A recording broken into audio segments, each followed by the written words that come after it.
सुप्रभात विद्यार्थियों, आज हम कामचोर कहानी का पाठ का सार बताते हैं कि कहानी में का सार क्या है, कहानी का कथानक क्या है। कहानी के कथानक को मैंने निम्न बिंदुओं में बांटा है। प्रस्तुत कहानी जो है एक प्रसिद्ध परिवार के बच्चों की कहानी है जो समृद्ध परिवार से थे, जिसमें सभी काम नौकरों के द्वारा कराया जाता था। बच्चे बड़े आलसी हो चुके थे, कामचोर हो चुके थे। इसलिए पिता ने एक योजना सोची कि अब बच्चों से काम कराया जाए, उनमें आलस की भावना को कम किया जाए और बच्चों को यह संदेश दिया गया कि जो भी बच्चा काम नहीं करेगा उसे रात का भोजन नहीं मिलेगा और जो जो बच्चे काम करेंगे उन्हें जो नौकरों को वेतन दिया जाता है, तनख्वाह दी जाती है, वह तनख्वाह भी उन्हें मिली। बच्चों ने मन बना लिया कि अब वो काम करेंगे और अच्छी तरह से करेंगे। तो बच्चों ने बनाया काम करने का। तो बच्चों ने मन बनाया और उन्हें कहा कि तुम तो हिलजुल कर पानी भी नहीं पीते। तो बच्चों ने कहा कि हम हिलजुल कर पानी तो पी ही सकते हैं। उन्होंने तुरंत मटके के पास गए और हिलजुल कर पानी पीने लगे। सभी के लोटे गिलास एक दूसरे से हिलने लगे। मटके कहीं और गिरे, सुराहियां कहीं और गिरे और पूरे घर में पानी पानी हो गया। माँ ने सर पर हाथ रख लिया कि उधम बच्चों से, शरारती बच्चों से काम कराया जा सकता है। बच्चों ने कहा काम करो तो, न करो तो लोगों को परेशानी होती है, हमें काम करने ही नहीं दिए जाते। तभी बच्चों ने देखा कि बच्चों ने की सफाई। तो बच्चों ने कहा घर की सफाई ही तो की जा सकती है, ये काम तो हम आसानी से कर ही सकते हैं। फर्श पर फर्शी दरी फैली हुई थी जो मिट्टी से सनी हुई थी। लोगों ने कहा फर्शी दरी को साफ किया गया।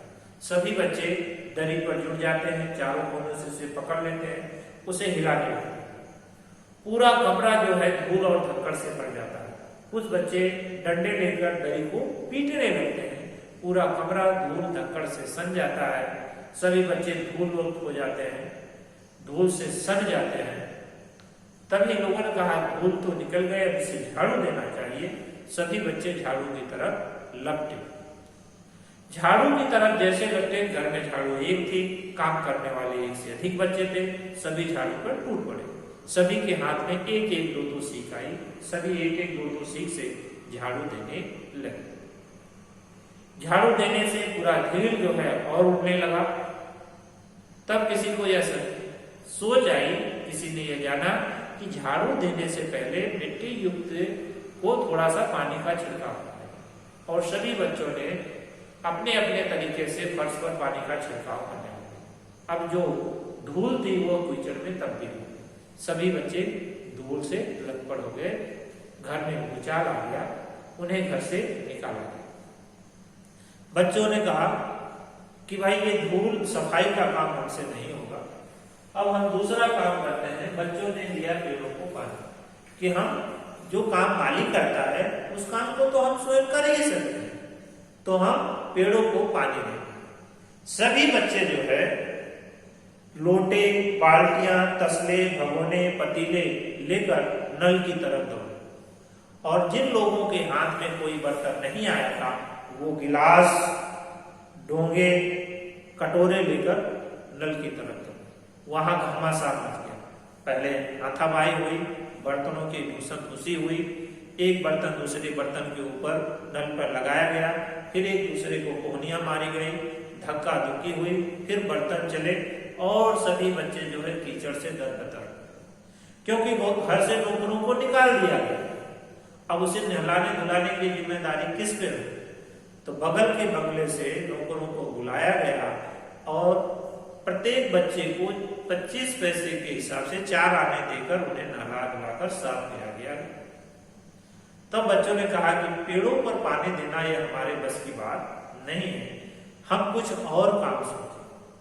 तभी बच्चों ने मुर्गियों को हाँकने और भेड़ों को दाना खिलाने का काम। तभी संध्या हो चुकी थी।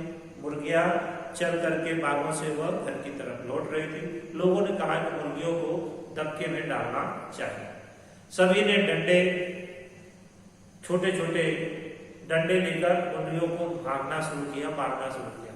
बकियां, मुर्गियां जो थी वो भड़क उठी और वो इधर उधर भागने लगी। एक मुर्गी खीर की पतीले में जाकर गिरी, पूरा खीर इधर उधर कर दिया। एक मुर्गा अम्मा की खुले हुए पायदान में गिरा और उस पे जो कत्था चुना था वह उनके चदरों पर हिसता हुआ चला गया। एक मुर्गी जो दाल के हाड़ी में गिरी और वह मोरी में जाकर गिरी।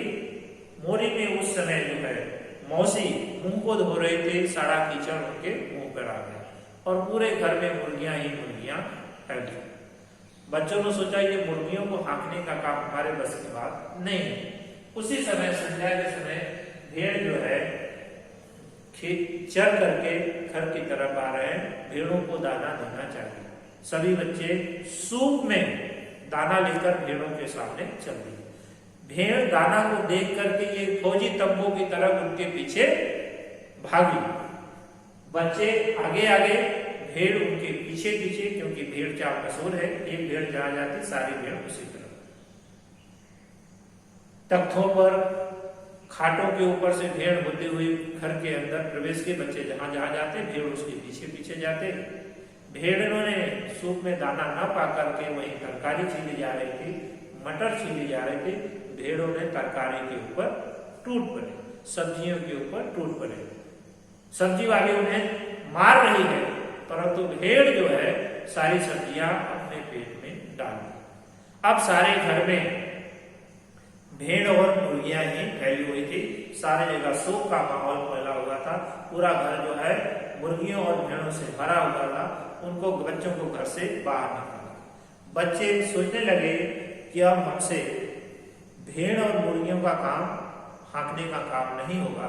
अब भैंस से, बच्चों के द्वारा भैंस का दूध दूहना, कि चलो ये काम नहीं, बच्चों भैंस से दूध तो दुहा ही जा सकता है। सभी बच्चे दूध की बाल्टियां लेकर भैंस के थन के पास गए। दूध दूहने के लिए बाल्टियां लगाई गई, थन एक, हाथ 8। तभी जो भैंस है वह चौंक उठी और उसने 2 लत्ती मारी, बाल्टी जाकर गोबर में गिरी। तो बच्चों को एहसास हुआ कि दूध दूहने से पहले भैंस के पैर को बांध देना चाहिए और उन्होंने झूले की रस्सी उतार करके भैंस के आगे के, पीछे के 2 पांव को बांध करके चाचा जी जो खाट पे सो रहे उस खाट से बांध दिया। आगे के पांव को बांधने ही जा रहे हैं कि भैंस जो है वो सचेत हो गई और वो भागने लगी। अब भैंस आगे आगे, चाचा जी सोए हुए खाट पे, वो पीछे पीछे। तभी वो ड्रम से टकराई और उनके ऊपर पानी गिरा। पहले तो वो सोच रहे थे कि मैं सपना देख रहा हूं, परंतु जब उन्हें होश आया तो भैंस आगे आगे और चाचा जी खाट के ऊपर बैठे हुए पीछे पीछे जा रहे। तभी बच्चों को लगा कि भैंस को काबू करने के लिए उसके बच्चे या बछड़े को छोड़ देना चाहिए। उन्होंने भैंस के बच्चे को छोड़ा। भैंस ने बच्चों को देखकर अपने खुर को लगाम दिया और वहीं रुक गई। बच्चे, बाल्टियां तो गोबर में जाके गिरी हुई थी, कटोरे और गिलास लेकर वह भैंस की तरफ दौड़े। इतने में भैंस का जो बच्चा था वो आधा दूध पी गया। उसके कटोरे में 1-2 बूंद आई। पूरे घर में कोहराम मच चुका था, हाहाकार मच गया था, शोक फैला हुआ था। तभी घर में तूफान आया। तूफान आने के कारण सब्जी वाली जो है शोक में है, अम्मा जो है शोक में। अम्मा ने तुरंत कहा कि अब मैं इन बच्चों के साथ नहीं रह सकती हूँ। उन्होंने अपने सामान बांधकर मायके जाने की तैयारी करने लगी। पिता ने जब यह देखा तो अब्बा ने तुरंत नसीहत दी, अब कोई भी बच्चा हिलकर काम नहीं करेगा, ना हिलेगा ना डुलेगा।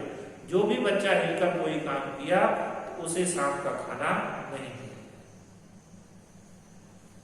अब्बा के द्वारा इस नसीहत को सुन करके बच्चों ने फिर ना हिलने का निश्चय किया। अब हम हिलेंगे भी नहीं और हिलकर पानी भी नहीं पिए, हम एक ही जगह स्थिर रहेंगे। इस प्रकार विद्यार्थी आप देखते हैं कि कार चोर कहानी में बच्चे कैसे कामों को अंजाम देते हैं, घर में कैसी स्थिति पैदा हो जाती है। इस कहानी के माध्यम से यह संदेश देने का प्रयास किया है कि बच्चों को घर के काम, छोटे छोटे काम पहले से ही सिखाना चाहिए। एकाएक बच्चों को काम करने के लिए आप कहेंगे तो वह काम बिगड़ेगा ही, घर में तूफान आएगा। धन्यवाद।